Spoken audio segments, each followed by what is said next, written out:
الحمد یا اللہ کما ینبغی لجلال وجہک وعظیم سلطانک لک الحمد یا اللہ خلقتنا وہدیتنا وانقذتنا من النار الصلاۃ والسلام علیک یا رسول اللہ لقد بلغت الرسالۃ وأدیت الامانۃ ونصحت الامة وکشفت الغمة ومحوت الظلمة بک توجہنا الی ربنا فی ہذہ الساعة صلی اللہ علیہ وعلی آلک واصحابک اجمعین۔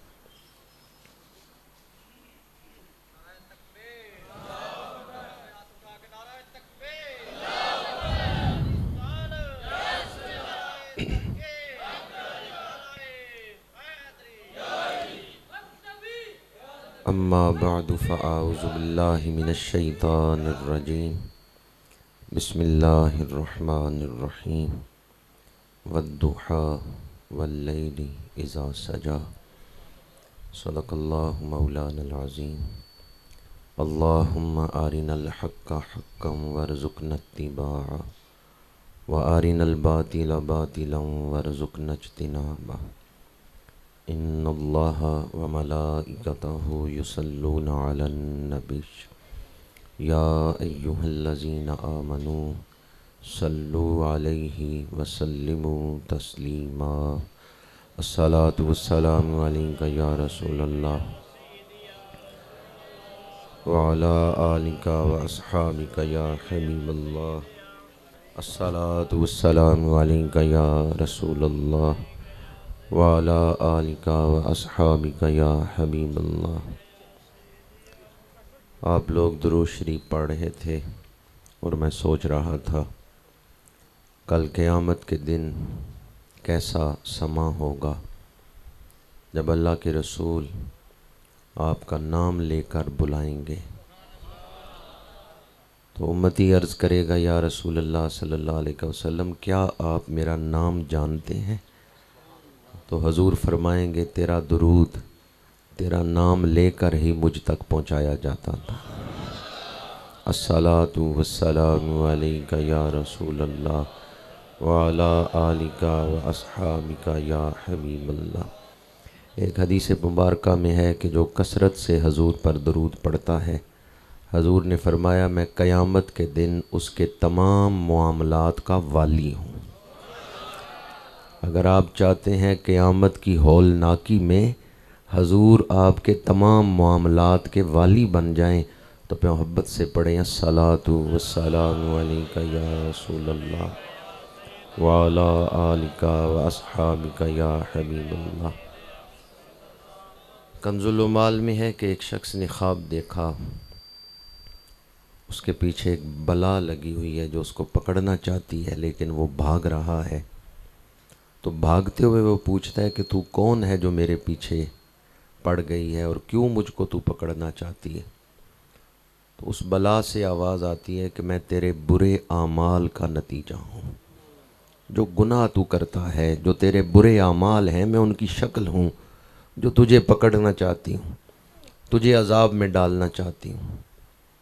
تو بھاگتے ہوئے ہی اس کے سینے سے ایمان کی آواز آتی ہے کہ اگر تو اس بلا سے بچنا چاہتا ہے تو رحمت للعالمین پہ درود پڑھ۔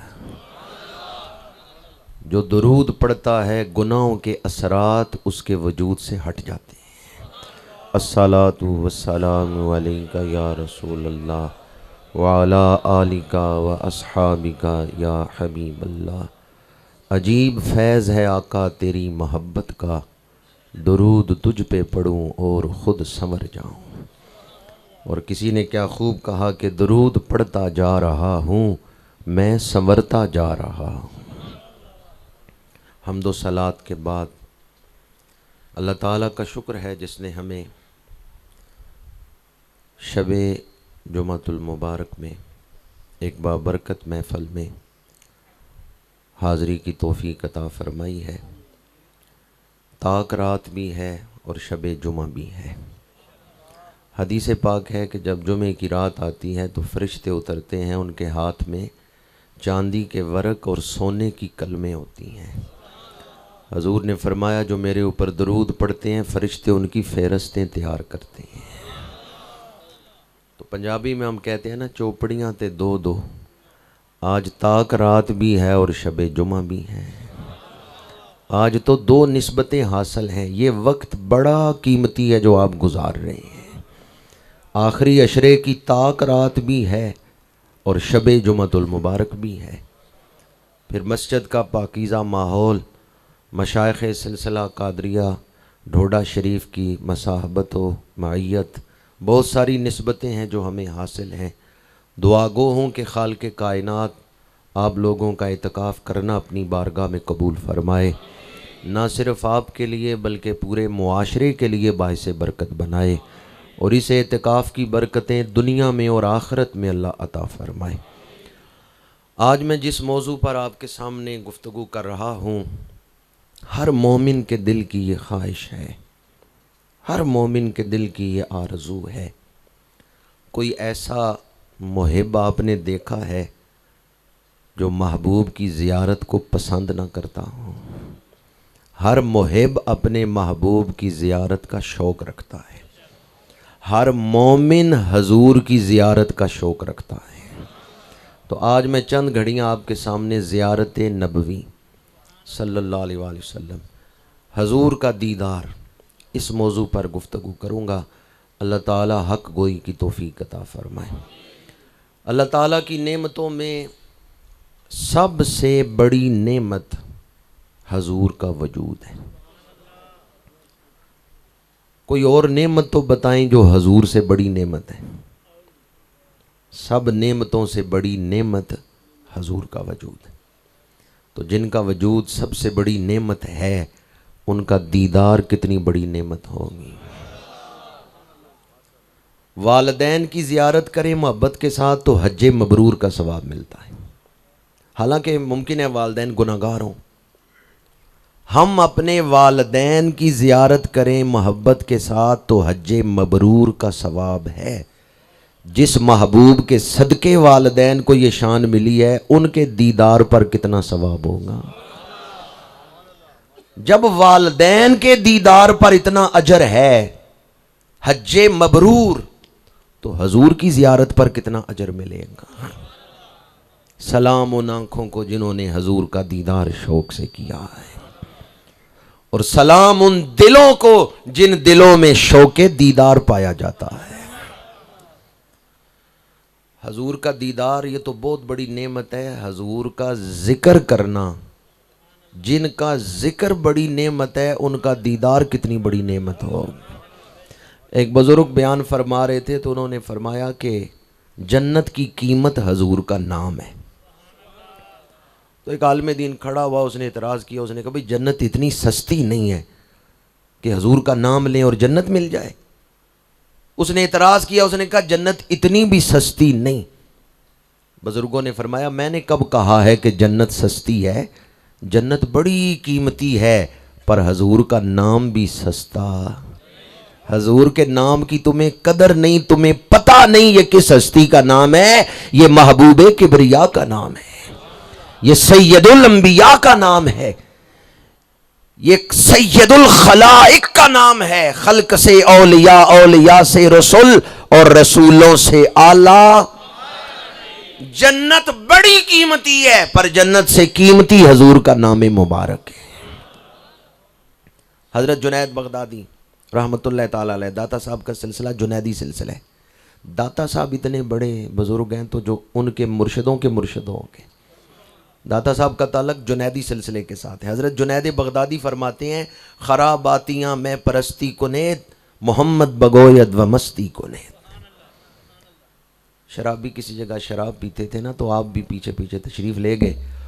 وہ شرابی جب اس ڈیرے پہ پہنچے، انہوں نے برتن کھولے، دیکھا حضرت جنید بغدادی آ رہے ہیں، پریشان ہو کے اٹھے، حضرت آپ کدھر آ رہے ہیں؟ فرمایا تم کدھر آئے ہو؟ انہوں نے کہا ہم شراب پینے آئے ہیں۔ فرمایا میں بھی شراب ہی پینے آیا ہوں۔ انہوں نے کہا آپ بھی شراب پیتے ہیں؟ فرمایا ہاں۔ ان کا فرق کیا ہے؟ آپ بھی شراب پیتے ہیں؟ فرمایا ہاں میں بھی پیتا ہوں، لیکن فرق ہے تمہاری اور میری شراب میں، تمہاری شراب نشے میں ڈالتی ہے، عقل پہ پردہ پڑ جاتا ہے، میں جو شراب پلاتا ہوں وہ پینے سے عقل روشن ہو جاتی ہے، سینہ روشن ہو جاتا ہے۔ تم جو شراب پیتے پلاتے ہو تھوڑی دیر کے بعد اس کا نشہ ختم ہو جاتا ہے، میں جو پلاتا ہوں اس کا نشہ کہیں ختم نہیں ہوتا، چاہے قبر ہو چاہے حشر ہو۔ تم جو شراب پلاتے پیتے ہو اس سے انسان حیوان بن جاتا ہے، جانوروں کی طرح ہو جاتا ہے، میں جو شراب پلاتا ہوں وہ فرشتوں سے بھی اعلیٰ دیتی ہے۔ انہوں نے کہا آپ کون سی شراب پلاتے ہیں؟ فرمایا خراباتیاں میں پرستی کو نید محمد بگوید و مستی کو نید، ہم محمد محمد محمد پکارتے ہیں، ہمارا دل جھوم اٹھتا ہے، حضور کا ذکر ہمارے دلوں کو خوش کر دیتا ہے، حضور کا ذکر ہماری روحوں کو روشن اور معطر کر دیتا ہے۔ تو جن کا نام اتنی برکت والا ہے ان کا دیدار کتنی شان والا ہو۔ حضور کا دیدار بہت بڑی نعمت ہے، صرف نعمت نہیں بلکہ بہت بڑی نعمت ہے دیدار مصطفیٰ۔ حضور کے دیدار کی دو قسمیں ہیں، ایک ہے جلالی کیفیت، ایک ہے جمالی کیفیت۔ جلالی کیفیت جو ہے اس میں کوئی دیدار نہیں کر سکتا۔ حضرت عبدالعزیز دباغ رحمۃ اللہ تعالیٰ علیہ بہت بڑے صاحب کشف ہوئے ہیں، ان کی کتاب ہے الابریز، ان کے ملفوظات ہیں جو علامہ احمد بن مبارک رحمۃ اللہ تعالیٰ علیہ نے جمع کی ہیں۔ حضرت عبدالعزیز دباغ اپنے وقت کے غوث تھے، امی تھے لیکن بہت بڑے صاحب کشف تھے۔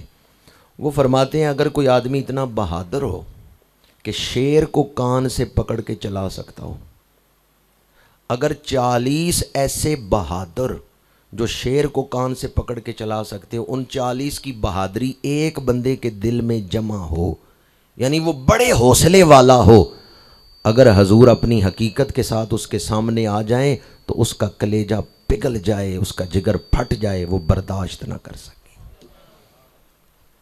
مولانا روم نے مثنوی میں لکھا ہے کہ جبریل امین حضور کی بارگاہ میں حاضر ہیں تو حضور نے فرمایا جبریل اپنی اصل شکل دکھاؤ، تو جبریل امین نے اپنی اصل شکل دکھائی اور حضور نے دیکھی۔ مولانا روم فرماتے ہیں آج موقع تھا، جبریل عرض کرتے یا رسول اللہ صلی اللہ علیہ وسلم میرا اصل چہرہ، میری اصل شکل، اصل شانیں آپ نے دیکھی ہیں، ذرا آج اپنا بھی دیدار کروائیں، اپنی حقیقت بھی دکھائیں۔ جبریل یہ سوال کرتے لیکن نہیں کیا۔ مولانا روم کہتے ہیں کیوں نہیں کیا؟ اس لیے کہ جبریل جانتے تھے اگر حضور نے اپنی حقیقت دکھائی تو دیکھے گا کون،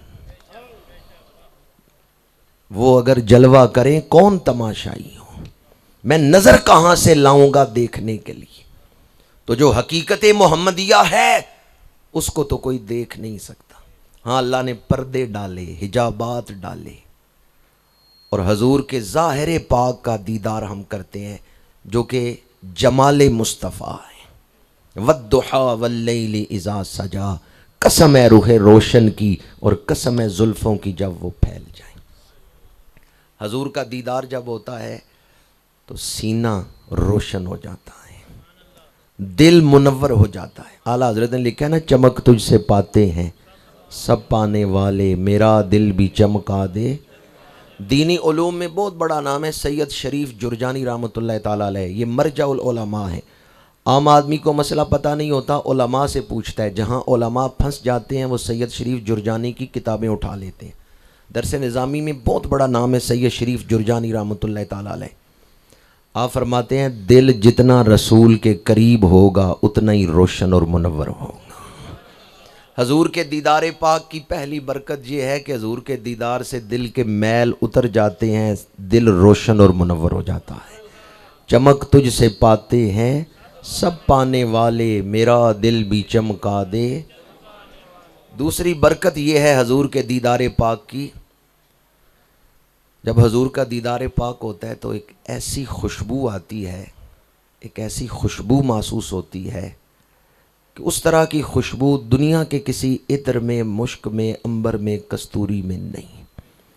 امام ربانی شہباز اعلیٰ مکانی واقف اسرار حقانی حضرت سیدنا مجدد الف ثانی شیخ احمد سرہندی رحمۃ اللہ تعالیٰ علیہ، مریدین آتے ہیں مصافحہ کرتے ہیں. ایک مرید نے پوچھا حضور آج آپ نے کون سی خوشبو لگائی ہے کہ میرا دل آپ کے ہاتھوں کی طرف کھنچتا ہے، خوشبو بڑی عجیب آ رہی ہے آپ کے ہاتھوں سے. امام ربانی نے فرمایا میں نے عطر کوئی نہیں لگایا، کل رات حضور کی زیارت ہوئی ہے، میں نے حضور سے مصافحہ کیا ہے.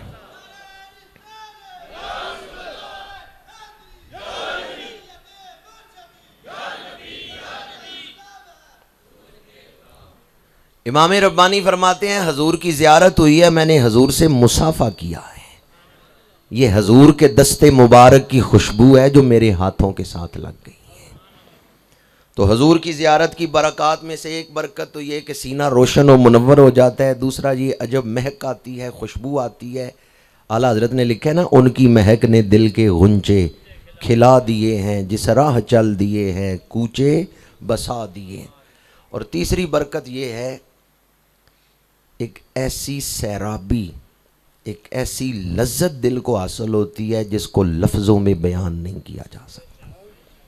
حضور کے دیدار سے دل کو ایک ایسی لذت، ایک ایسی سیرابی حاصل ہوتی ہے کہ جس کو الفاظ میں بیان نہیں کیا جا سکتا. دل چاہتا ہے پھر دیدار ہو، دل چاہتا ہے پھر دیدار ہو.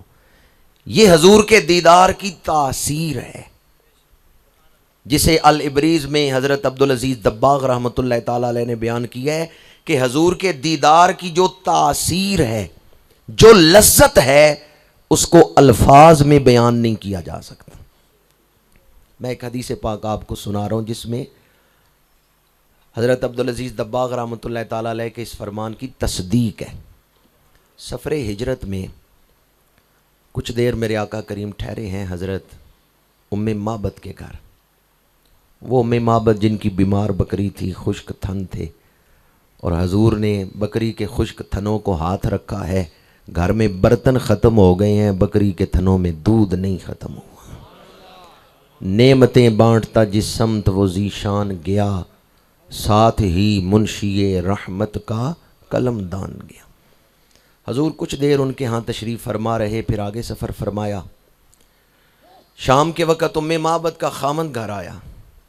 اس نے دیکھا میں بیمار بکری چھوڑ کے گیا تھا، یہ تندرست کھڑی ہے. گھر میں جو برتن اٹھاتا ہوں وہ دودھ سے بھرا ہوا ہے. گھر میں عجب خوشبو ہے، مہک ہے. حیران ہو کے پوچھا ام معبد آج کون آیا تھا کہ ہمارے گھر سے بیماریاں نکل گئی ہیں، برکتیں آ گئی ہیں. ہمارے گھر کون آیا تھا کہ بیماریاں نکل گئی ہیں اور برکتیں آ گئی ہیں؟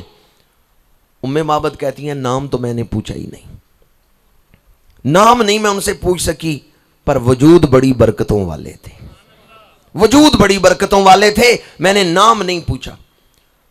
خامن ناراض ہوئے، ان کا اتنی برکت والا وجود آیا اور تو نے نام ہی نہیں پوچھا. ام معبد کہتی ہیں میں نے نام تو نہیں پوچھا، لیکن میں نے ان کی زیارت کی ہے. میں اپنے مشاہدے کے زور پر ان کا حلیہ بیان کرتی ہوں، میں ان کا حلیہ تمہیں سناتی ہوں. اب حضرت ام معبد نے حلیہ بیان کیا. احادیث کی کتابوں میں موجود ہے، قسیم وسیم فی عینیہ زعج وفی اشفارہ وطف. قسیم بڑے خوبصورت، وسیم انتہائی خوبرو. اب مترجمین نے دونوں لفظوں کا ایک ہی ترجمہ کیا ہے، قسیم وسیم، بڑے خوبصورت، انتہائی خوبرو. لیکن شارحین حدیث کہتے ہیں ان دونوں میں فرق ہے. قسیم کا معنی کیا ہے؟ وہ اتنے حسین ہیں جس پہلو سے دیکھو وہاں حسن ہی نظر آتا ہے، وہاں عیب کوئی نہیں نظر آتا. جس زاویے سے دیکھو، جس حوالے سے دیکھو، جس پہلو سے دیکھو، وہاں حسن ہی حسن نظر آتا ہے، کمال ہی کمال نظر آتا ہے، وہاں عیب نہیں نظر آتا. وہ چلے تو ان کے چلنے کا انداز خوبصورت، وہ بیٹھے تو بیٹھنے کا انداز خوبصورت، وہ بولے تو لب و لہجہ خوبصورت، ان سے معاملہ کرو تو ان کا کردار خوبصورت، گفتار بھی خوبصورت ہے، رفتار بھی خوبصورت ہے، کردار بھی خوبصورت ہے. کسیمن، وہ ایسے خوبصورت ہیں کہ ان میں کوئی عیب نہیں نظر آتا. اعلیٰ حضرت نے لفظ کسیم کا ترجمہ کیا ہے وہ کمال حسن حضور ہے کہ گمان نقص جہاں نہیں، یہی پھول خار سے دور ہے، یہی شمع ہے کہ دھواں نہیں.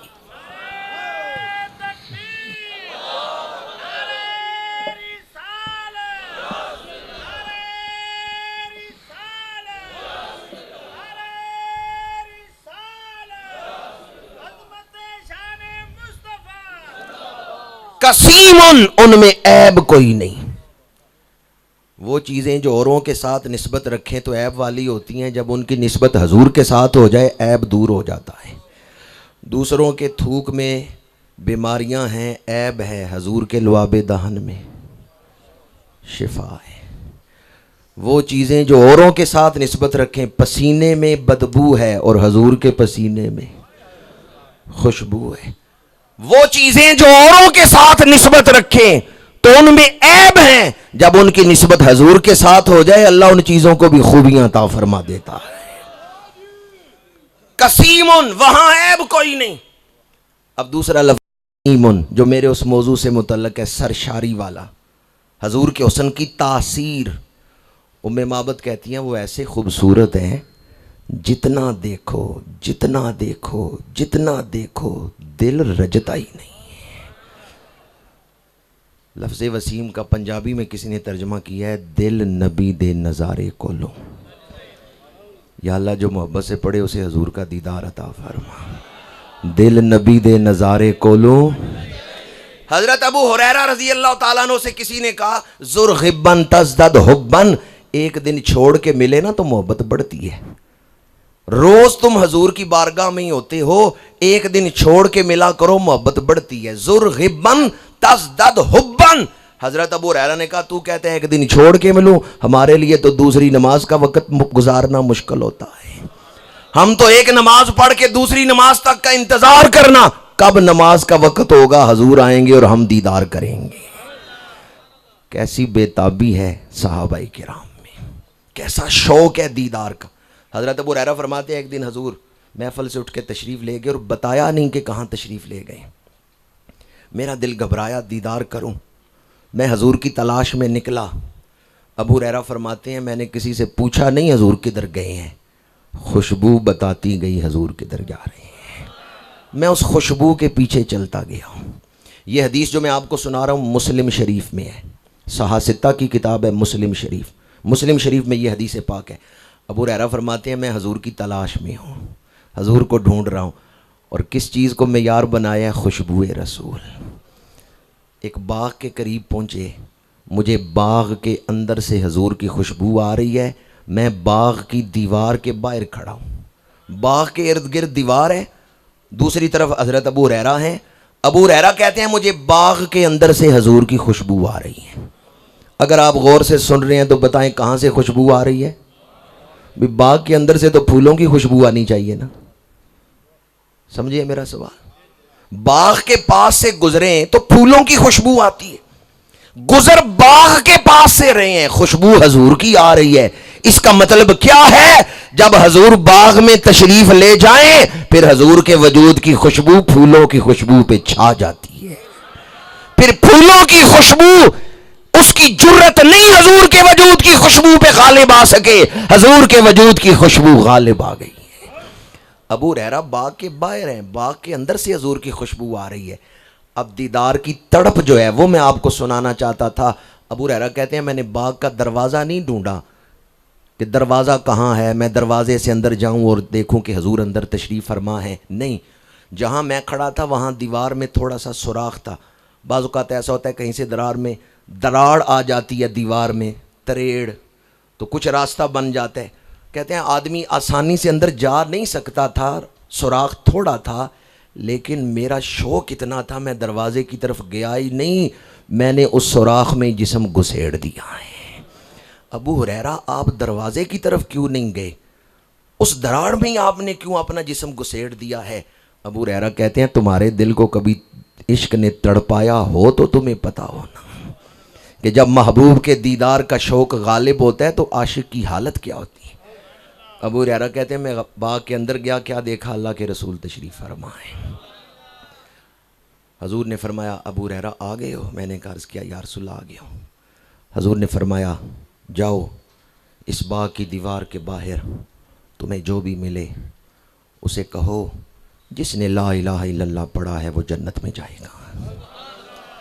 موضوع تو میں نے دیدار رسول کا شروع کیا، لیکن تیسرے عشرے کا موضوع بھی اس میں آ گیا۔ یہ تیسرا عشرہ کون سا ہے؟ دوزخ سے آزادی کا، جنت حاصل کرنے کا۔ حضور نے فرمایا ابو ہریرہ جاؤ اس باغ کی دیوار کے باہر تمہیں اب جو بھی ملے اسے خوشخبری دے دو، جس نے لا الہ الا اللہ پڑھا ہے وہ جنت میں جائے گا۔ ابو ہریرہ عرض کرتے ہیں یا رسول اللہ یہ بہت بڑی خوشخبری ہے، خبر بہت بڑی ہے، میری بات پہ کوئی یقین کرے نہ کرے، یہ دل میں وہ سوچ رہے ہیں۔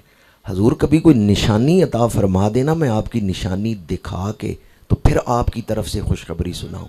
حضور نے اپنے نالین اتار دیے، ابو ہریرہ میرے نالین لے جاؤ۔ ابو ہریرہ حضور کے نالین اڑوستے ہیں، سر پہ رکھتے ہیں، آئے ہیں باغ سے باہر۔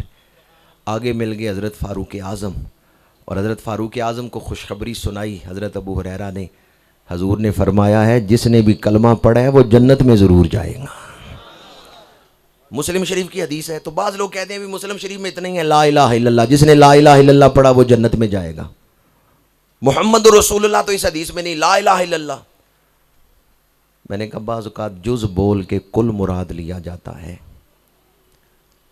اگر کوئی آپ کو وظیفہ بتائے بھی رات 10 دفعہ کل شریف پڑھ کے سونا ایک فلاں فضیلت حاصل ہوگی، تو اس کا کیا مطلب ہے؟ کل هو اللہ احد پوری صورت یا خالی کل کل کل؟ جی اگر کوئی کہ کل شریف پڑھو تو آپ کل کل کل پڑھتے ہیں یا پوری صورت اخلاص پڑھتے ہیں؟ تو بعض اوقات جز بول کر کل مراد لیا جاتا ہے۔ کہ بسم اللہ کریں تو بسم اللہ کا مطلب صرف یہ تو نہیں کہ بسم اللہ، بلکہ بسم اللہ الرحمن الرحیم، یہاں بھی جز بول کے کل مراد لیا۔ تو حضور نے بھی وہاں جز بول کے کل مراد لیا۔ اور دوسرا بڑا ایمان افروز نکتہ، لا الہ الا اللہ پڑھنے والا جنت میں جائے گا، پر یہ بھی تو دیکھیں ابو ہریرہ جب یہ خوشخبری سنا رہے ہیں امت کو، اس وقت ان کی کیفیت کیا ہے؟ حضور کے نالین کو سر پہ رکھا ہوا ہے، حضور کے نالین کو سینے سے لگایا ہوا ہے۔ حضرت ابو ہریرہ نے کلمہ شریف پڑھنے والوں کو جنت کی خوشخبری دی ہے تو کس انداز میں دی ہے؟ نالین مصطفیٰ کو سینے سے لگایا ہوا ہے۔ تو جو حضور کے نالین کا ادب کرنے والا ہے وہی کلمہ گو جنت کا حقدار ہے۔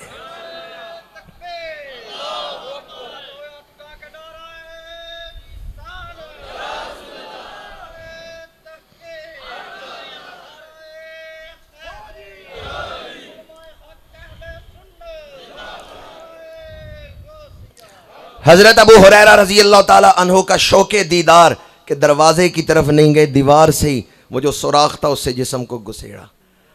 حضرت ام معبد کہتی ہیں وسیم ان کا حسن ایسا ہے جتنا بھی دیکھو دل رجتا، دل نبی دے نظارے کو لوں۔ حضرت سلطان باہو رحمۃ اللہ تعالیٰ علیہ نے لکھا نا، اے تن میرا چشمہ ہووے میں مرشد ویخنا، اے تن میرا چشمہ ہووے لوں لوں دے منڈ لکھ لکھ چشمہ، ایک کھولاں ایک کجاں۔ اگر میرے جسم کے ہر بال کے ساتھ ایک ایک لاکھ آنکھیں ہوں پھر بھی میں دیدار کر کے سیراب نہیں ہوں گا۔ یہ ہے سچی طلب۔ ام معبد کہتی ہیں وسیمون وہ ایسے حسین ہیں کہ ایک دو دفعہ تین دفعہ دیکھنے سے دل کی سیرابی نہیں ہو جاتی کہ بس دیکھ لیے تو اب طلب گھٹ گئی، نہیں، جتنا دیدار کرو طلب بڑھتی جاتی ہے، جتنا دیدار کرتے جاؤ گے شوق بڑھتا جائے گا۔ یہی بات حضرت عبدالعزیز دباغ نے فرمائی ہے، حضور کے دیدار کے وقت دل کو ایک ایسی لذت حاصل ہوتی ہے جسے لفظوں میں بیان نہیں کیا جا سکتا۔ اس سیرابی کو، اس سرشاری کو الفاظ میں بیان نہیں کیا جا سکتا۔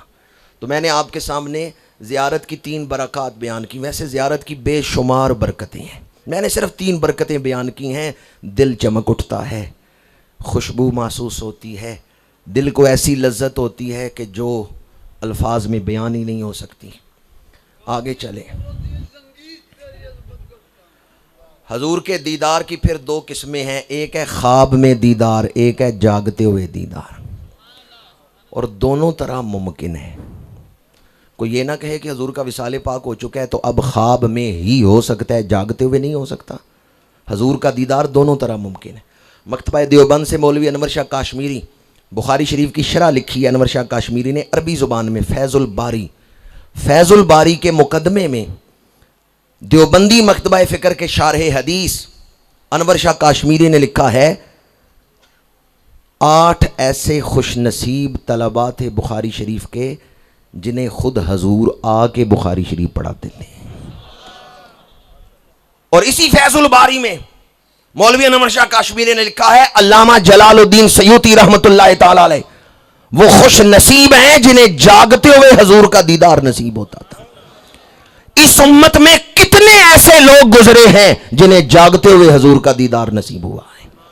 تو دیدار دونوں طرح ممکن ہے، خواب میں بھی بیداری میں بھی۔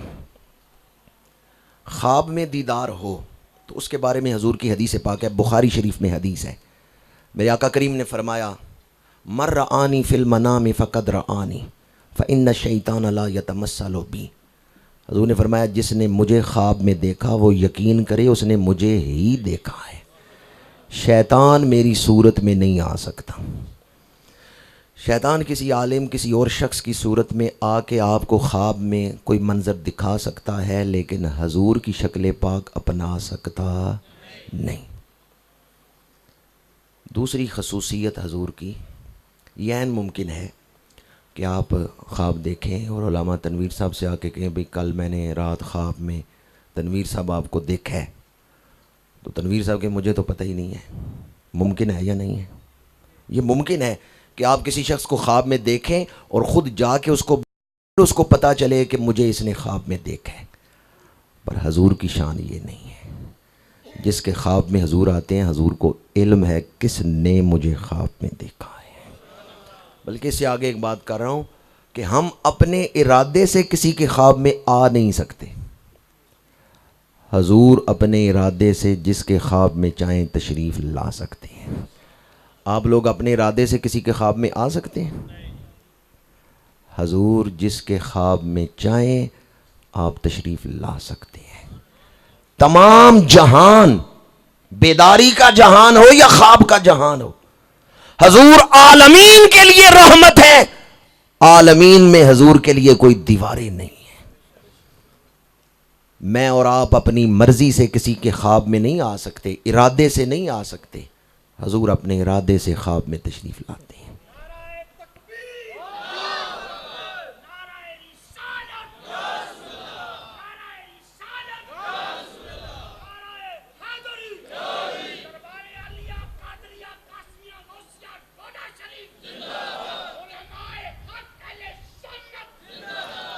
اب تک تو میں نے زیارت نبوی کی چند قسمیں یا چند برکتیں بیان کی، اب جو بات بیان کر رہا ہوں وہ بڑی اہم ہے۔ میرٹ کیا ہے؟ کس کو زیارت ہوتی ہے؟ صرف اللہ کا کرم اور حضور کی شفقت، یہی میرٹ ہے۔ وہ جس کو چاہیں دیدار کروا دیں، کوئی ساری عمر دعا کرتا رہے اور دیدار نہ ہو، اور کوئی چھوٹی سی نیکی کرے پر اس بارگاہ میں اتنی مقبول ہو کہ حضور خوش ہو کے دیدار عطا فرما دیں۔ پہلا میرٹ زیارت کے لیے اللہ کا فضل اور حضور کی شفقت، حضور کی شفقت۔ دوسری بات، جب کسی کو اللہ اپنے محبوب کا دیدار کروانا چاہتا ہے نا تو اسے اس راہ پہ چلا دیتا ہے، اس کے باطن میں وہ کیفیت، وہ صلاحیت پیدا ہونا شروع ہو جاتی ہے جس سے وہ حضور کا دیدار کر سکے۔ بعض اوقات انسان کے ظاہر کو نہیں پتہ ہوتا پر باطن اس راہ پہ چل رہا ہوتا ہے۔ انسان کے باطن میں 366 رگیں ہیں۔ کتنی رگیں ہیں؟ جسم کی بات نہیں کر رہا، باطن کی بات کر رہا ہوں۔ ایک رگ ہے تکبر والی، ایک رگ ہے عاجزی والی، ایک رگ ہے جھوٹ بولنے والی، ایک رگ ہے شرم و حیا والی۔ انسان جس رگ کی طرف متوجہ ہوتا ہے وہ رگ بیدار ہو جاتی ہے، اور وہ پورے وجود کو کنٹرول کر کے بندے کو چلانا شروع کر دیتی ہیں. مثلا ایک رگ ہے عبادت والی، شوق عبادت. بندہ جب اس کی طرف متوجہ ہوتا ہے دل کرتا ہے اٹھو جی وضو کرو نماز پڑھو. وہ پورے جسم کو کنٹرول کر لیتی ہے، بندہ اٹھ کے وضو کرتا ہے نماز پڑھ لیتا ہے. کتنی رگیں میں نے بتائی ہیں. یہ یا یوں کہہ لیں، رگ کا لفظ تو میں ضرورت بیان کے لیے بول رہا ہوں، یوں کہہ لیں انسان کے باطن میں 366 جذبے اللہ نے رکھے ہیں، صلاحیتیں رکھی ہیں. آپ جس کی طرف متوجہ ہوں گے وہ بیدار ہو جائے گی. آپ دیکھتے ہیں ایک آدمی بڑا غصے والا ہے، لیکن اسی آدمی کو آپ کسی دوسرے موقع پر دیکھتے ہیں وہ رو رہا ہوتا ہے. تو کیفیتیں دونوں اندر موجود ہیں. ایک آدمی کبھی شراب پی رہا ہے، گناہوں میں پڑا ہوا ہے، کچھ عرصے بعد دیکھتے ہیں اس نے ایسی توبہ کی ہے وہ تہجد گزار بن گیا ہے. چیزیں دونوں اندر موجود تھیں. انسان جس رگ کی طرف متوجہ ہوتا ہے نا وہ رگ بیدار ہو جاتی ہے. غصے والی رگ بھی انسان کے اندر ہے. جب انسان توجہ اس کی طرف کرتا ہے وہ رگ جاگ اٹھتی ہے. غصہ انسان کے دماغ کو کنٹرول کر لیتا ہے، پھر بندہ غصے میں بولتا بھی ہے یا ہاتھ بھی اٹھاتا ہے. پہلی بات تو اس حوالے سے یہ یاد رکھیں، رگیں 366 ہیں، جس کی طرف متوجہ ہوں گے وہ رگ بیدار ہو جائے گی. دوسری بات کہ بعض رگیں آپس میں متضاد ہیں. مثلا ایک بیدار ہوگی تو اس کے متضاد دوسری جو ہے وہ سو جائے گی. اس کو صوفیاء نے مثال کے ذریعے یوں بیان کیا ہے کہ کسی کمرے میں 366 بلب لگے ہوئے ہیں. جدھر آپ توجہ کریں گے وہ روشن ہو جائے گا. اور کبھی ایسا ہوگا تکبر والا بلب روشن ہوگا تو عاجزی والا بجھ جائے گا. عاجزی والا اگر آپ روشن کریں گے تو تکبر والا بجھ جائے گا. توجہ کرنے سے وہ سینے کے اندر جو 366 جذبے رکھے گئے ہیں توجہ سے وہ روشن ہوتے ہیں. مثبت رویے روشن ہو جائیں، منفی جو ہیں وہ سو جائیں، وہ بند ہو جائیں، ان پر انسان قابو پا لے اور مثبت رویے روشن ہو جائیں تو انسان کے سینے میں تقوی کا نور آ جاتا ہے. ساری طریقت کا، تصوف کا اور اس خانقاہی زندگی کا نچوڑ آپ کو سنا رہا ہوں. انسان کی سوچ پاکیزہ ہو جائے تو سینے میں تقوی کا نور آ جاتا ہے. شیطان یہی کام کرتا ہے، انسان کی سوچ کو برباد کرتا ہے. یقیناً آپ بڑے شوق سے سن رہے ہیں یہ بات جو میں عرض کر رہا ہوں نا نور تقوی کے لیے. اس پر اب جو مثال عرض کر رہا ہوں قرآن مجید سے اگر غور کریں گے تو آج کے درس قرآن کا بہت بڑا پیغام آپ کے سینوں تک پہنچ جائے گا. یہ واقعہ آپ نے کئی مرتبہ سنا ہے کہ اللہ تعالیٰ نے شیطان سے کہا سجدہ کرو، فرشتوں سے کہا حضرت آدم کو سجدہ کرو. فرشتوں نے کر لیا، شیطان نے نہیں کیا. اس نے کہا میں افضل ہوں، میں آگ سے بنا ہوں، آگ اوپر اٹھتی ہے، میں کیوں مٹی والے انسان کو سجدہ کروں. اس نے سجدہ نہ کیا. اللہ تعالیٰ نے فرمایا نکل جا میری بارگاہ سے، مردود ہے تو. اس نے کہا مجھے مہلت دیں، قیامت تک کے لیے مہلت دیں. یہ آپ نے بھی سنا ہوگا. اس نے کہا مجھے قیامت تک کے لیے مہلت دیں. یہ مہلت اس نے کیوں مانگی؟ یہ سوال کبھی آپ نے سوچا ہے؟ اس نے مہلت کیوں مانگی قیامت تک کے لیے؟ مجھے اختیار بھی دیں، طاقت دیں، اور قیامت تک کے لیے مہلت دیں. میں ثابت کروں گا جس کو آپ سجدہ کروا رہے ہیں یہ سجدے کے قابل نہیں. جب وہ ہم سے گناہ کرواتے ہیں نا تو وہ کہتا ہے دیکھ میں ثابت نہیں کر رہا، یہ سجدے کے قابل ہے، یہ عزت کے قابل ہے. شیطان نے اس لیے مہلت مانگی تھی، اتار ان کو بھی زمین میں، مجھ کو بھی اتار زمین میں. میں ثابت کروں گا یہ عزت کے لائق نہیں، یہ تیرے قرب کے لائق نہیں. مجھے مہلت دے قیامت تک. میں نے سجدہ نہیں کیا تو میں ثابت کروں گا یہ میرے سجدے کے لائق ہی نہیں. اللہ نے فرمایا میں مہلت بھی دے دیتا ہوں، انہیں بھی زمین پہ اتار دیتا ہوں، تو کوشش بھی کر لے، جو میرے بندے ہیں وہ تیرے قابو میں نہیں آئیں گے. یہ پھر اس نے بھی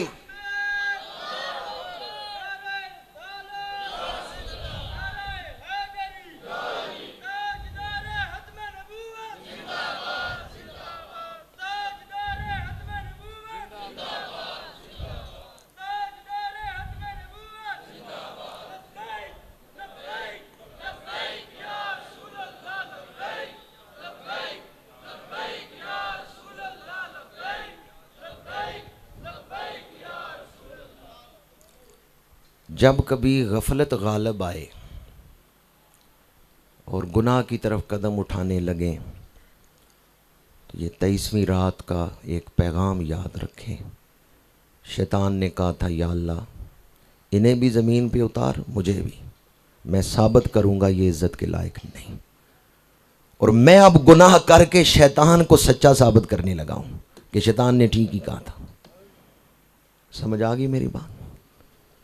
اللہ نے تو عزت کا تاج پہنایا انسان کو، لقد خلقنا الانسان فی احسن تقویم۔ اللہ نے تو تکریم عطا کی، وَلَقَدْ كَرَّمْنَا بَنِي آدم، ہم نے اولاد آدم کو تکریم، عزت عطا فرمائی۔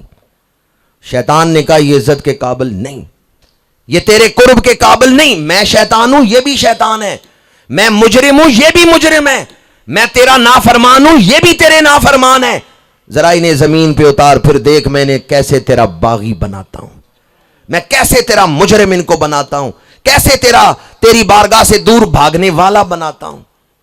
جو بندہ اپنی سوچ کو شیطانیت سے بچا لے اس کے سینے میں تقوی کا نور آ جاتا ہے۔ سینے میں وہ جو 366 جذبے رکھے گئے ہیں نا، رگیں رکھی گئی ہیں، آپ منفی رگ کی طرف توجہ کریں گے وہ بیدار ہو جائے گی، مثبت کی طرف توجہ کریں گے وہ بیدار ہو جائے گی۔ جب منفی رگ بیدار ہوگی شیطان خوش ہوگا، جب مثبت رگ بیدار ہوگی مدینے والے آقا خوش ہوں گے۔ اب اپنی سوچ کو کسی جگہ پہ کھڑا کرنا ہے تو یہ بھی سوچنا ہے میں خوش کس کو کر رہا ہوں۔ اندر بے حیائی کا جذبہ بھی ہے، اندر شرم و حیا کا جذبہ بھی ہے۔ بے حیائی والا بلب آن کریں گے شیطان خوش ہو جائے گا، اور اگر بے حیائی والا بلب بجھا کے شرم و حیا والا آن کریں گے سرکار مدینہ خوش ہو جائیں گے۔ جب سینے میں نور تقوی آئے گا نا، منفی جذبوں کو کنٹرول کرنا ہے، مثبت جذبوں کو پروان چڑھانا ہے۔ جب آپ مثبت جذبوں کو پروان چڑھائیں گے، منفی جذبوں کو کنٹرول کر لیں گے، پھر سینے میں وہ صلاحیت آئے گی کہ حضور خوش ہو کے اپنا دیدار عطا فرما دیں۔ میں نے آپ کے سامنے جہاں دیدار کی برکتیں بیان کی، وہاں دیدار کے لیے 2 وظائف بھی بیان کیے ہیں۔ ایک تو یہ کہ یہ صرف اللہ کا فضل ہے اور حضور کی شفقت ہے، جس کو چاہیں دیدار عطا فرمائے، اور دوسرا یہ کہ مومن کو نور تقوی حاصل کرے، نور تقوی اسے دیدار مصطفیٰ تک لے جائے گا۔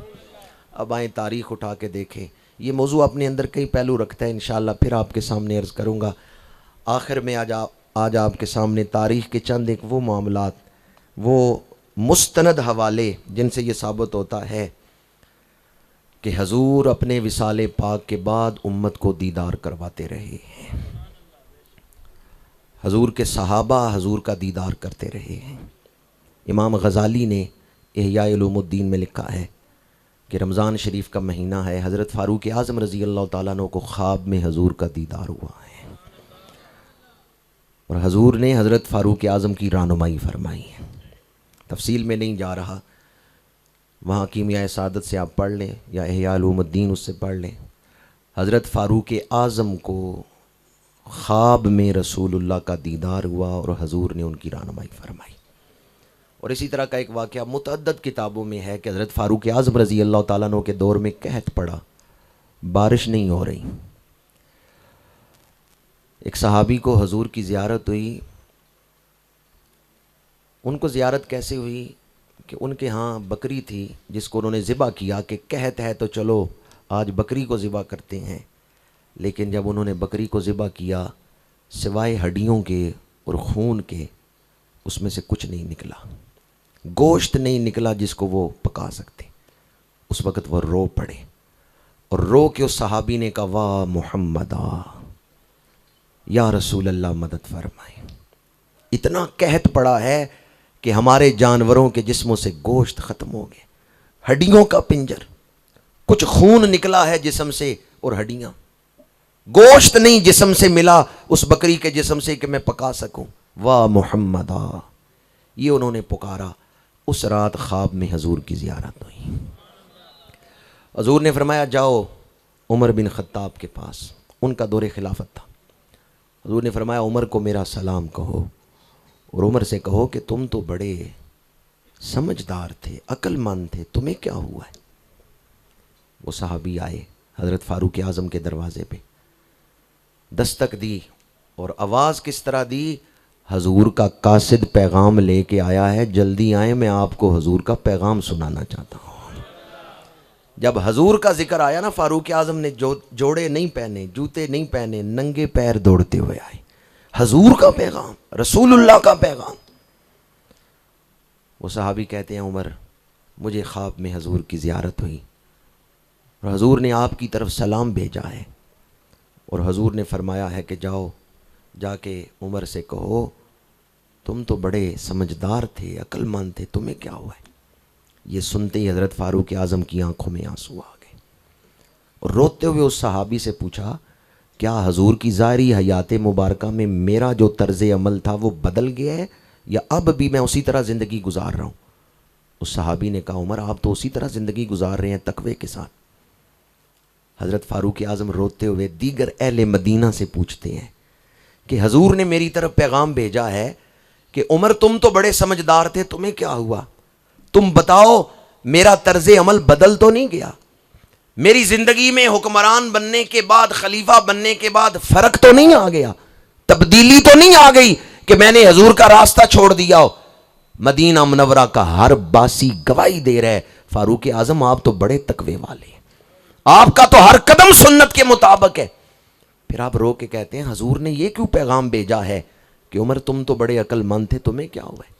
مجمع میں سے ایک صحابی آگے بڑھے، انہوں نے کہا، عمر امیر المومنین، میں اس سے یہ سمجھا ہوں کہ اللہ کے رسول نے آپ کی طرف پیغام بھیجا ہے، اے عمر تم نے انتظامات کیے ہیں قحط کو قابو کرنے کے لیے۔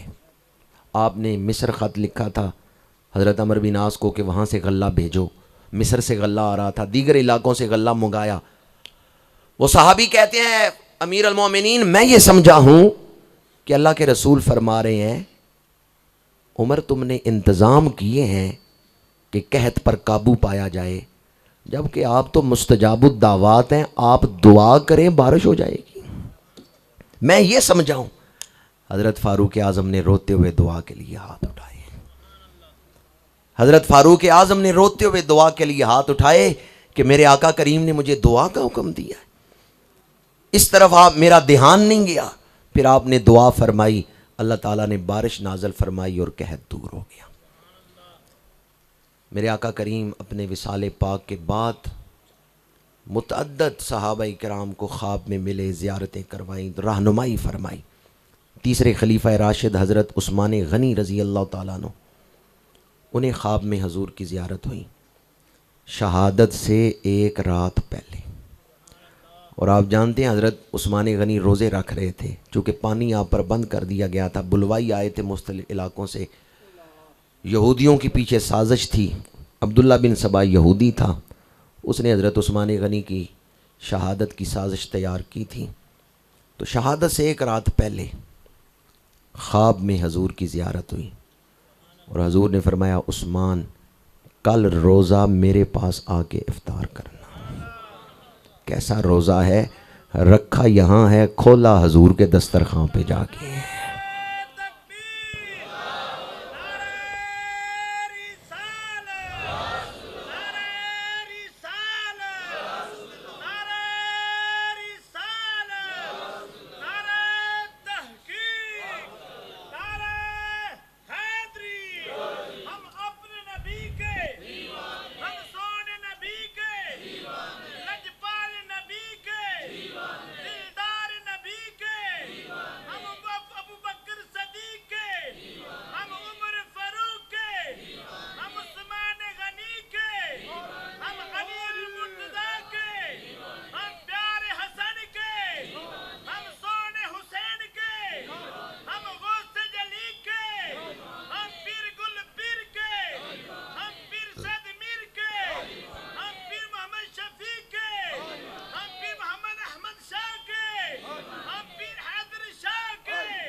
حضرت عثمان غنی رضی اللہ تعالی عنہ کو شہادت سے ایک رات پہلے حضور نے دیدار کروا کے بلایا کہ کل افطاری میرے پاس آ کے کرنا۔ اس کو متعدد مورخین نے بیان کیا. حضرت شاہ ولی اللہ محدث دہلوی نے بھی اس کو بیان کیا ہے کہ حضور نے زیارت کروائی اور فرمایا کر روزہ میرے پاس آ کے افطار کرنا. حضرت امام حسن مجتبیٰ نواسۂ رسول، امام حسن مجتبیٰ رضی اللہ تعالیٰ عنہ فرماتے ہیں میں نے خواب دیکھا کہ رسول اللہ عرش کو تھامے ہوئے کھڑے ہیں اور حضور کی پشت پہ حضرت صدیق اکبر کا ہاتھ ہے، اور حضرت صدیق اکبر کی پشت پہ حضرت فاروق اعظم کا ہاتھ ہے، اور حضرت فاروق اعظم کی پشت پہ حضرت عثمان غنی کا ہاتھ ہے، اور حضرت عثمان غنی کے جسم سے خون نچڑ رہا ہے. امام حسن مجتبیٰ فرماتے ہیں میں پوچھتا ہوں یہ خون کیسا ہے؟ تو مجھے بتایا جاتا ہے کہ خون عثمان اللہ کی بارگاہ سے قصاص طلب کر رہا ہے. یہ خواب حضرت عثمان غنی کی شہادت کے بعد حضرت امام حسن مجتبیٰ نے دیکھا تھا. چونکہ زیارت نبوی میرا موضوع ہے اس لیے اس کو بھی سنا رہا ہوں کہ حضرت امام حسن مجتبیٰ فرماتے ہیں میں نے دیکھا حضور نے عرش پہ ہاتھ رکھا ہوا ہے. تو حضور اپنا دیدار اپنے وصال کے بعد اپنے صحابہ کو کرواتے رہے. آپ کے خادم تھے حضرت انس بن مالک. 10 سال انہوں نے خدمت کی ہے حضور کی، 10 سال حضور کی معیت میں رہے. 20 سال ان کی عمر تھی جب حضور کا وصال پاک ہوا ہے، اور 103 سال کی عمر میں ان کا اپنا وصال ہوا ہے. خادم رسول حضرت انس بن مالک. طبقات ابن سعد میں یہ روایت ہے کہ حضور کے وصال پاک کے بعد صحابہ کرام حضرت انس بن مالک کے پاس آ کے بیٹھتے اور عرض کرتے اے انس ہم تو اپنے کاموں میں مصروف ہو جاتے تھے، کوئی تجارت کے لیے دوسرے شہر چلا گیا، کوئی بازار چلا گیا، کوئی باغ میں چلا گیا، کوئی کھیتوں میں کام کرنے چلا گیا. آپ حضور کے خادم تھے، حضور کے پاس رہتے تھے، کوئی حضور کی بات سناؤ. حضرت انس ذکر رسول کرتے تھے، صحابہ بیٹھ کے سنتے تھے. یہ ذکر کی محفلیں کرنا صحابہ کی سنت ہے. حضرت انس خود بھی روتے تھے، صحابہ کو بھی رلاتے تھے. جب حضور کا ذکر کرتے خود بھی روتے، صحابہ کو بھی رلاتے. ایک صحابی نے سوال کیا اے انس کیا وصال کے بعد کسی رات خواب میں حضور نے اپنا دیدار بھی کروایا؟ آپ تو حضور کے خادم تھے، کیا کسی رات خواب میں آ کر حضور نے اپنا چہرہ بھی دکھایا، دیدار بھی کروایا؟ حوالہ دوبارہ دے رہا ہوں، طبقات ابن سعد میں یہ روایت. جب صحابی نے پوچھا اے خادم رسول اے انس یہ بتائیں کسی رات حضور نے دیدار بھی کروایا ہے؟ حضرت انس تڑپ اٹھے، فرمایا ما من لیلۃ الا وارا فیہا حبیبی. تم پوچھتے ہو کسی رات دیدار کروایا یا نہیں، میرا محبوب تو مجھے ہر رات اپنا دیدار کروا رہا. ما من لیلۃ کوئی ایک رات بھی ایسی نہیں گزری الا وارا فیہا حبیبی اگر اس میں نے اپنے محبوب کا دیدار کیا ہے. وہ کتنی خوبصورت زندگی ہے جب ہر رات ہی حضور کا دیدار ہو رہا ہے. شاید بعض لوگوں کے لیے حیرت کی بات ہو کہ ہر رات دیدار. اس امت میں ایک نہیں کتنے ایسے لوگ گزرے ہیں جنہیں ہر رات حضور کا دیدار ہوتا تھا. علامہ جلال الدین سیوطی رحمۃ اللہ تعالی علیہ نے تنویر الحوالق فی شرح موطا امام مالک کے اندر یہ روایت نقل کی ہے. حضرت امام مالک رحمۃ اللہ تعالی علیہ سے آخری عمر میں ایک شاگرد نے پوچھا امام آپ نے بڑا ادب کیا ہے مدینہ منورہ کا، مدینہ منورہ آپ سواری پہ نہیں بیٹھتے، گلی کے درمیان نہیں چلتے، وضو توڑنا ہو تو مدینہ منورہ کے باہر جا کے وضو توڑتے ہیں. بڑا ادب کیا ہے مدینہ منورہ کا، مسجد نبوی میں کتاب کا ورق الٹتے ہیں تو اتنی احتیاط کے ساتھ کہ 2 ورق ٹکرانے کی آواز نہ پیدا ہو. میں روضہ رسول کے قریب بیٹھا ہوا ہوں، اتنا ادب کرتے ہیں کتاب کے 2 ورق ٹکرانے کی آواز نہ پیدا ہو. ایک شاگرد پوچھتے ہیں امام بڑا ادب کیا ہے مدینہ منورہ کا، کیا اس کی کوئی برکت بھی زندگی میں ظاہر ہوئی ہے؟ امام مالک نے فرمایا واللہ ما بتو الا رأیت رسول اللہ، اللہ کی قسم ہے مجھے ہر رات رسول اللہ کا دیدار نصیب ہوتا ہے. اس امت میں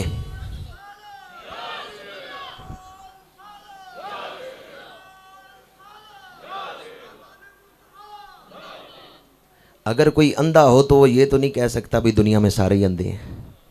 اگر کسی کو زیارت نہیں ہوتی تو وہ یہ تو نہیں کہہ سکتا بھی کسی کو بھی نہیں ہوتی. اس امت میں ایسے لوگ موجود رہے ہیں ہر رات حضور کی زیارت، ایسے خوش نصیب جنہیں خواب میں حضور کی زیارت۔ حضرت بلال حبشی عشق و مستی کے تاجدار، حضور کے وصال پاک کے بعد آپ کا منبر دیکھتے نا تڑپتے تھے، چونکہ پہلے اذان دیتے حضور کا دیدار کرتے تھے، اب تڑپتے ہیں، محبوب کی گلیوں سے گزرتے ہیں، دل تڑپتا ہے۔ ہجرت کی ملک شام چلے گئے، ایک عرصے بعد خواب میں حضور کی زیارت ہوئی اور حضور نے بلایا، فرمایا بلال آؤ میرے روضے پر۔ میں یہاں آپ کی خدمت میں ایک نکتہ عرض کرنا چاہتا ہوں، اولاد کے لیے ماں باپ کی قبروں پہ جانا یہ ان سے وفا ہے، اور لمبے عرصے تک والدین کی قبروں پہ نہ جانا بے وفائی ہے۔ مرشد کی قبر پہ حاضری دینا یہ مرشد سے وفا ہے، لمبے عرصے تک غیر حاضری بے وفائی ہے۔ استاد کی قبر پہ حاضری دینا استاد کے ساتھ وفا ہے، لمبے عرصے تک استاد کی قبر پہ حاضری نہ دینا بے وفائی ہے۔ جو حاضری دے سکتا ہو وہ حضور کے روضہ پاک پہ حاضری دے، وفا کر رہے۔ جو حاضری دے سکتا ہو لیکن نہ دے، خود حضور نے فرمایا ہے من حجا ولم یزرنی فقد جفانی۔ علامہ تاج الدین سبکی نے شفاء و سقام کے اندر اس حدیث کی سند پر بحث کر کے اس سے استدلال کی ہے، من حجا ولم یزرنی فقد جفانی۔ حضور نے فرمایا جس نے حج کیا اور میری زیارت کو نہیں آیا اس نے میرے ساتھ وفا نہیں کی۔ پتہ چلا روضہ رسول پہ حاضر ہونا حضور کے ساتھ وفا ہے۔ حضرت بلال حبشی کو خواب میں حضور کی زیارت ہوئی، حضور نے فرمایا ما ھذہ الجفاء یا بلال، بلال یہ کیا بے وفائی ہے، اتنا عرصہ ہوا تو میرے روضے پہ نہیں آیا۔ مدینہ منورہ تیاری کے لیے بلال حبشی اٹھتے ہیں، اسی رات سواری تیار کرتے ہیں، سامان باندھتے ہیں، روتے جاتے ہیں اور تیاری کر رہے ہیں۔ گھر والے کہتے ہیں دن تو چڑھ لینے دیں، صبح تو ہو لینے دیں، یہ راتوں رات کہاں جانے کی تیاری کر لی ہے۔ حضرت بلال حبشی روتے ہوئے فرماتے ہیں میرے محبوب نے مجھے بلایا ہے، میرے محبوب نے مجھے بلایا ہے۔ جس رات زیارت ہوئی اسی رات اٹھ کے تیاری شروع کر دی، اسی رات سفر شروع کر دیا مدینہ منورہ کی طرف۔ میرے آقا کریم صلی اللہ علیہ وآلہ وسلم اپنے صحابہ کو دیدار کرواتے رہے، اور یہ وصال کے بعد جو زیارت کا مضمون ہے صرف تاریخ کی کتابوں میں نہیں، حدیث کی کتابوں میں بھی ہے۔ بس آخری بات عرض کر رہا ہوں، گفتگو ختم کر رہا ہوں۔ مشکات شریف میں حدیث پاک ہے، ادھر کربلا میں نواسہ رسول شہید ہو رہے ہیں، ادھر خواب میں حضور اپنے صحابی کو دیدار کرواتے ہیں۔ حضرت عبداللہ بن عباس کو زیارت ہوتی ہے، حضرت ام سلمہ کو زیارت ہوتی ہے، دو ہستیوں کو۔ حضور کے ہاتھ میں شیشی ہے، خون سے بھری ہوئی ہے۔ حضرت عبداللہ پوچھتے ہیں یا رسول اللہ صلی اللہ علیہ وسلم اس میں کیا ہے، اور آپ کہاں سے تشریف لا رہے ہیں؟ حضور نے فرمایا شہید تو قتل الحسین آنفا، میرے نواسے حسین کو شہید کیا گیا، اور میں صبح سے اب تک شہیدوں کا خون اس شیشی میں جمع کرتا رہا ہوں۔ میں نے بڑا غور کیا ہے، کچھ 7-8 بندوں نے سبحان اللہ کہا ہے، باقی سوچ میں تو نہیں پڑ گئے کہ ایک شیشی میں 72 شہیدوں کا خون کیسے جمع ہو گیا، یہ تو نہیں سوچ رہے۔ جو نبی ایک پیالے میں 70 صحابہ کو دودھ پلا سکتے ہیں، وہ حدیث تو سنی ہے نا بخاری شریف کی، ایک پیالے کا دودھ 70 صحابہ نے پی لیا، دودھ نہیں ختم ہوا۔ جو 70 صحابہ کے لیے ایک پیالے میں دودھ جمع کر سکتے ہیں، وہ 72 شہیدوں کا خون بھی ایک شیشی میں جمع کر سکتے ہیں۔ اس حدیث میں اور بہت سارے مضمون ہیں، لیکن میں صرف زیارت والا مضمون عرض کرنا چاہتا تھا۔ واقعہ کربلا میں ہو رہا ہے، حضور کربلا بھی تشریف لے گئے، خون بھی جمع کیا، اور پھر ادھر آ کے اپنے صحابی کو دیدار بھی کروا رہے ہیں، اور حضرت ام سلمہ کو بھی دیدار کروایا۔ حضرت ام سلمہ حضور کی زوجہ ام المومنین ہیں، وہ اٹھتی ہیں، ان کے پاس وہ مٹی تھی جو حضور نے انہیں دی تھی کہ جس دن یہ مٹی سرخ ہو جائے سمجھنا میرا نواسہ شہید کر دیا گیا ہے۔ وہ اٹھیں اور انہوں نے مدینہ منورہ کے لوگوں کو بتایا نواسہ رسول شہید ہو گئے۔ وہ دور کوئی خط کا تو دور نہیں تھا کہ خط آتے ہوں، یا ٹیلی فون کا تو دور نہیں تھا۔ اہل مدینہ پوچھتے ہیں آپ کو کیسے پتہ چلا؟ وہ فرماتی ہیں اللہ کے رسول بتا کے گئے۔ پتہ چلا حضور کی زیارت کا مضمون وصال کے بعد حضور جو زیارت کرواتے رہے امت کو، یہ مضمون حدیث کی کتابوں میں موجود ہے۔ یہ مضمون احادیث سے ثابت ہے کہ حضور آج بھی اپنے غلاموں کو دیدار کرواتے ہیں، بس دل میں شوق کی ضرورت ہے، تڑپ کی ضرورت ہے۔ لمحہ لمحہ شمار کرتے ہیں، آپ کا انتظار کرتے ہیں، لمحہ لمحہ شمار کرتے ہیں، آپ کا انتظار کرتے ہیں۔ ان پہ راضی خدا کی ذات ہوئی، مصطفیٰ سے جو پیار کرتے ہیں۔ آج میں ان الفاظ پر ہی گفتگو سمیٹتا ہوں۔ اللہ تعالی ہمیں ان خوش نصیبوں میں شامل فرمائے جن کے دلوں میں شوق دیدار ہے۔ آپ آئیں نہ آئیں رہی آپ کی مرضی، ہم نے تو چراغاں سر شام کیا ہے۔ عاشق چراغ جلا کے انتظار کر رہا ہے، باقی محبوب کی مرضی ہے وہ دیدار کروائیں نہ کرائیں۔ آپ آئیں نہ آئیں رہی آپ کی مرضی، ہم نے تو چراغاں سر شام کیا ہے۔ میں سو جاؤں یا مصطفیٰ کہتے کہتے، کھلے آنکھ صلی علی کہتے کہتے۔ اللہ تعالی ہم سب کو اس دنیا کے فتنوں سے محفوظ رکھے، محبت رسول کی سرشاری میں عمر گزارنے کی توفیق عطا فرمائے۔ القاسم ٹرسٹ کے اراکین کو اجر عظیم عطا فرمائے جنہوں نے اس اجتماعی اعتکاف کا اہتمام کیا اور اس کے دوران دین سمجھنے، دین سیکھنے کے لیے ان محافل کا اہتمام کیا۔ اللہ تعالیٰ تمام منتظمین معاونین کو اجر عظیم عطا فرمائے۔ سدا بہار دیں اس باغے، ایتھے کدی خزاں نہ آوے، ہومن فیض ہزاراں تائیں ہر پکھا پھل کھاوے، وما علینا الا البلاغ۔ سبسکرائب کیجئے ہمارا چینل اور دبائیں اس بیل آئیکن کو تاکہ آپ کو ریگولر نوٹیفیکیشن اپڈیٹس مل سکیں۔